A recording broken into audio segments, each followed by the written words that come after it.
Thank you for tuning in to another edition of WeAreSC's Recruiting Roundup with Scott Schrader. I'm Dylan Brashier, and we're back on Monday with some more important recruiting news. Scott, if you want to start it off with what you've seen in the last week? Yeah, well, again, it wasn't too busy of a week. It was a Friday night game in Tampa, Florida. I actually went and saw Clearwater Academy, Jason Zandamela, a four-star, actually the number one ranked interior offensive lineman for the class of 2024. And just based off what I saw on Friday night, he is a well-deserved number one. You know, whether he is actually the best of all the, I don't know, but I haven't seen anybody better. This is going to be a guy that's going to come in and play center at USC. He is physically ready to play day one. He's a young football player in that he's only been playing football for 3 years. He's from Mozambique. He still has a father there. His mother passed away this year. So he has this uniquely close relationship. It's a family-like relationship with the people at Clearwater Academy. So it was kind of cool hanging around. That's cool hearing these stories of these guys where, you know, never in his wildest dreams 3-4 years ago would have thought he'd be playing football. He didn't know how to play. Never in his wildest dreams thought he would ever play. And it's kind of cool to hear the feedback on how football has changed some of these guys' lives. Oh, yeah. And this is one. And, you know, there's people that will ask, is his commitment solid? And, there's been some concern with the USC defense of all things with Jason. It's kind of like, are they ever going to be able to stop people? So, but he's solid with his commitment. Some of these other schools have offered him some pretty impressive NIL opportunities. But he is going to go, he's all in with the business entrepreneur program at USC. And you and I both know that that is something that is hard to pass on. Oh, yeah. And I even know some of the guys that have gone through it from the football team, and I just know what their lives are like because of that program, And so he's thinking well beyond football. I know we're going on a long rant about Jason Zandamela, but I just, this is a very, very, very vital pickup for USC. The center position, is a position you start noticing when things aren't going well at that position. And this year, there's been some struggles, but I think when you can bring in an All-American type guy to be your center, who's got this leadership personality naturally, things usually end well. So USC fans should be very, very excited about Jason Zandamela. For sure, definitely. And then we'll move on. As of a few hours ago, the 2026 five-star cornerback Brandon Lockhart just committed to USC. He is the number one corner in the cycle and the number one overall player in California. He joins five-star Julian Lewis as the second five-star in the 2026 class. Scott, anything to say about Brandon Lockhart? Yeah, I may have missed it, but did you mention Tron Baker? Jeremiah Baker, class of 2026 wide receiver from Los Alamitos. Okay. So that's another commitment for the class of 2026. And we're actually expecting another one here in a week or so. So, the class of 2026. And, there were some quotes from Lincoln Riley this past week about California recruiting. And some people interpret it as Lincoln Riley's not prioritizing California. And, I had asked Brandon Lockhart specifically about that. He's like, no, that I definitely disagree with that, is what Brandon said. Lincoln Riley is definitely prioritizing California, the guys that you should be prioritizing in California. What Lincoln Riley was saying is you don't go get guys and recruit them just because they're from California. Very true. And, if we're being honest, I know a lot of people in Southern California that I'm very close with, and I respect them and whatnot. And the fact is, California has fallen behind Texas, Georgia, and Florida in talent development. And it's not that there aren't good players. It's just that athletics in general is not prioritized in California. You don't have the facilities at these high schools for these kids to work out at. Meanwhile, you go to Texas and it looks like you're on a college campus at half the schools. And the other ones that aren't, they're still pretty damn nice. So, this is USC is I think maybe showing that they are prioritizing California. They're going to get some commitments coming up to kind of show that. Definitely. And then Tron Baker was the one who committed during the Nevada game? Yes. Yes. So we have to work on the timing with some of these guys. Definitely. And he's a four-star receiver, like you said, from Los Alamitos. So definitely. Yes, love him. Great kid, too. For sure. And then we'll move on to the 2024 four-star linebacker, Naki Tuakoi. Am I saying it right? I believe you are. Perfect. Want to make sure. And then he's considering USC after decommitting to Stanford. He is the 17th ranked linebacker in the cycle, and he said USC is one of his top schools. So hopefully that'll lead to an official visit. Scott, anything to say about him? Yeah, we'll see if it leads to the official visit. There's some interest there. I think there's some things that USC's checking on, and then before they pull the trigger on a visit, but a visit could happen for sure. For sure. And then next up, we got some announcements for some current commits having a great season so far. We got Ryan Pellum, who hauled in 6 receptions for over 200 yards and 4 touchdowns against Compton High. He's averaging 14.4 yards per reception on the season, so really good to see him have a good season so far. Running back commit Bryan Jackson is maintaining a great season with 288 yards and 4 touchdowns in the last 2 games combined. He's just a workhorse. He's getting like 14 carries per game, so amazing to see how much production he's having after his injury. And then that'll transition us into the USC versus Cal game. I was there for a very surprisingly eventful Cal game, nonstop scoring, and I didn't know when it was going to end. Thankfully, USC came out on top by 1, 50-49. Scott, what did you see on TV? We saw the last 4 to 5 weeks. I think that I was just kind of at the point we talked about this last week. You would think based off the rosters that you would take USC by 21 points at Cal Saturday and feel pretty good about it. But we know the reality is that USC is going to surrender a boatload of points to pretty much everybody they play. It's inexplicable that that's the position that they're in still, but it is. And so you have a bunch of upcoming games right now. I think UCLA is probably the least productive offensively out of the 3 teams, but you've got Washington, who's a top 10 offense. You got Oregon, that's a top 25 offense. And you have UCLA, who's the top 10 defense. So, they got some tough games at them. And you and I, we're going to talk about the USC Washington game after this. But, it's you and I are expecting a high scoring game, like really high scoring game, because Washington doesn't play defense either. No, definitely.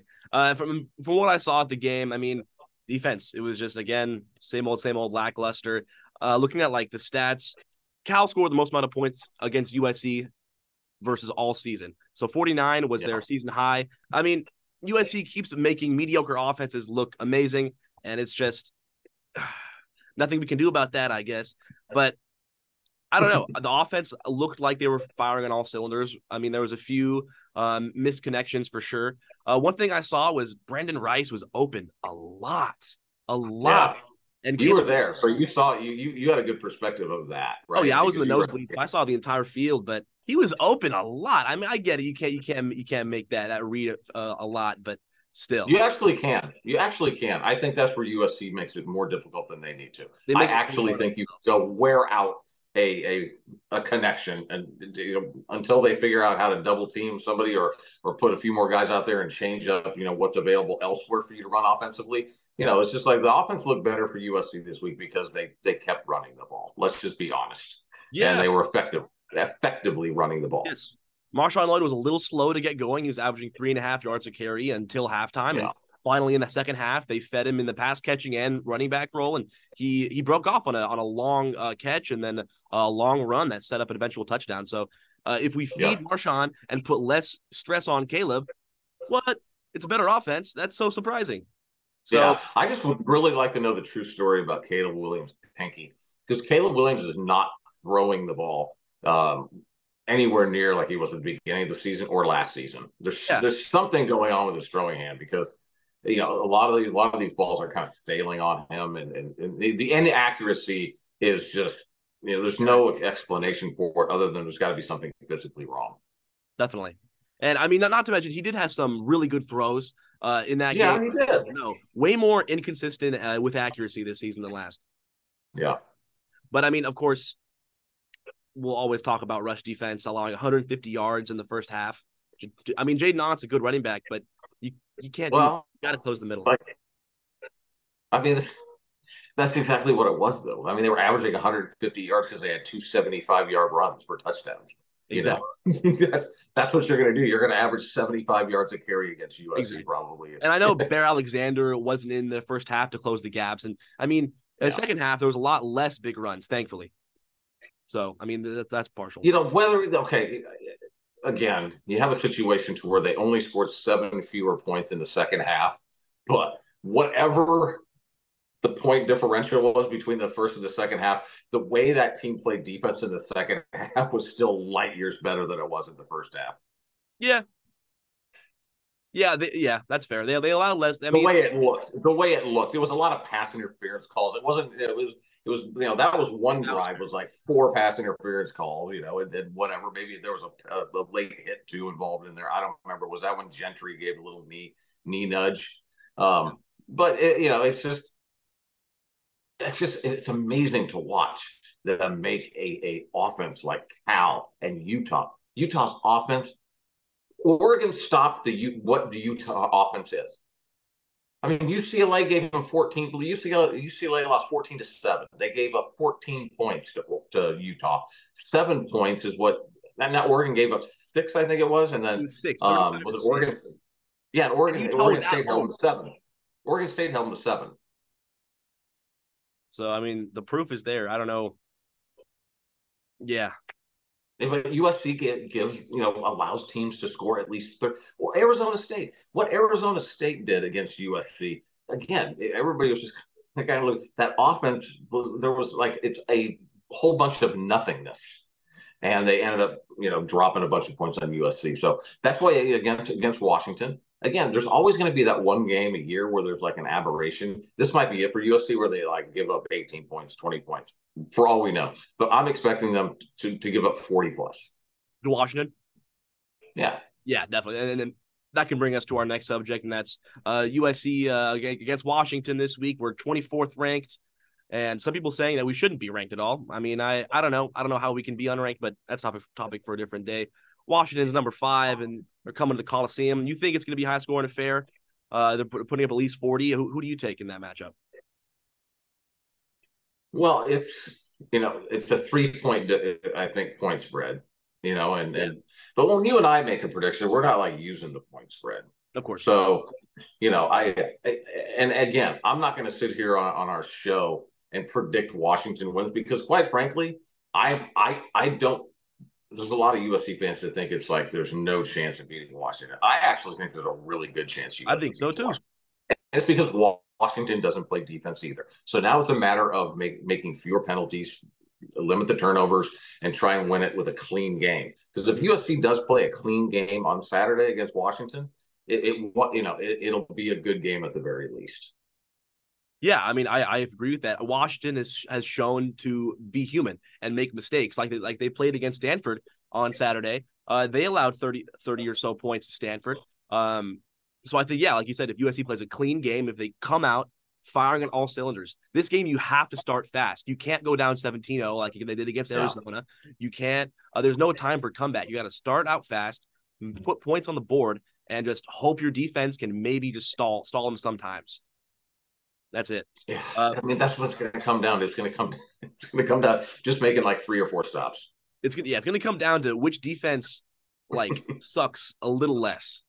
Yeah, it is. That's my opinion, but you never know how it's going to all play out. But Washington also scored 15 points against ASU, so USC hasn't had a 15-point offensive performance this year. Yeah. That's for sure. Yeah. And it's going to be great to see Michael Penix versus Caleb Williams. I mean, a lot of people are saying Caleb Williams is out of the Heisman race, but I mean, he's second in the country in passing yards. He's top 5 in touchdowns. I mean, he's still Caleb Williams. So going to be exciting to see him perform against the Heisman frontrunner in Michael Penix. Yeah. But yeah, I do think USC can win, and I just hope they can pull through. Perfect. It would be a minor miracle for USC to win out. Yeah, going forward. I mean, if they manage to do that, I think I'll be more astonished than I was last year with 11-1 regular season. Oh no, me too. I fully am not expecting, but I'm comfortable with an 8-4 season this year. Not comfortable with it, but I can see that happening. If they win out, that would be absolutely insane. But it would just blow me out of the water if they do. Yeah, I don't know. But at the same time, they do have the ability to score a lot of points, and that always gives you a chance to win a game. I mean, the potential How bad is just how the coaching staff can put them in the situation to tap into that potential. So we'll see how they're going to have to do what they did at the beginning of last season, and they're going to have game like the Cal game where they're going to get 2 to 4 turnovers. If they don't get any turnovers against Washington, they will not win. The game right there, the turnovers. Yeah, for sure. That'll move us on to the a pretty highly anticipated game. That's LSU at Alabama. The line is 4 in Alabama's favor. I know it's an SEC matchup, but Scott, what do you think regarding that? Alabama. I got the Crimson Tide in that one. Oh yeah, I mean they do have the hot hand as of right now, but I got to go Jaden Daniels and LSU. He looks electric, and I don't think Alabama's defense can stop them. I do. Okay, for sure. Well, we'll see that happening next week. Where's the game? At Alabama, which that you have that in your favor. It's going to matter a lot. For that too, the line is also at 4, so it should be a close scoring affair in Alabama. Perfect. I see, but this is the thing. People need to start understanding that every time you think that Nick Saban is on his way out and that his team's going to tank, it doesn't. So Nick Saban is going to leave on his terms, and it's probably going to be winning a national championship. Fair point. The fire is never out in his case, but I don't know.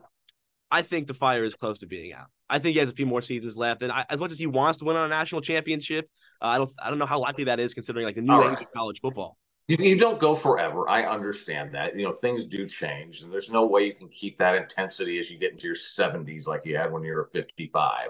And that's when he won his first national championship. I think it was 53, 52, 53. Wow. So, people don't understand that. People think Nick Saban started coaching and won a national championship the next year. He was in his 50s like Pete was. Pete was also 52. So, Lincoln Riley's got a few more years to hit 50, but I just think that Alabama has found ways to win for so many years that's just part of their culture. That team, and I'm not saying USC doesn't believe it, because the one thing you're seeing from USC is you may not like the way that they're executing their plays. You may be just like pulling a hair out of your head watching them play defense, but that team plays hard. You're never going, God, like, look at that effort. There's never any question about the effort or the energy from that football team. That's important. Yeah. No, I mean, I agree with that. Definitely fair point. I just think LSU will have the slight edge.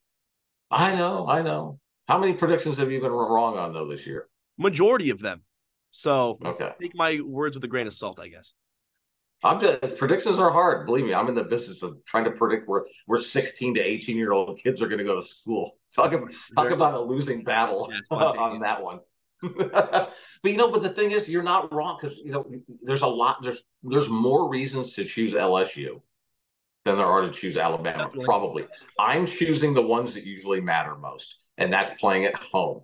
The second one is you have Nick Saban as your head football coach. I like my chances. You always have a chance with Nick Saban. Yeah. All right. Anyway, we'll next week we'll actually rehash this one, so you can call me stupid. Anyway, I won't use profanity here. For sure. The stupid mother.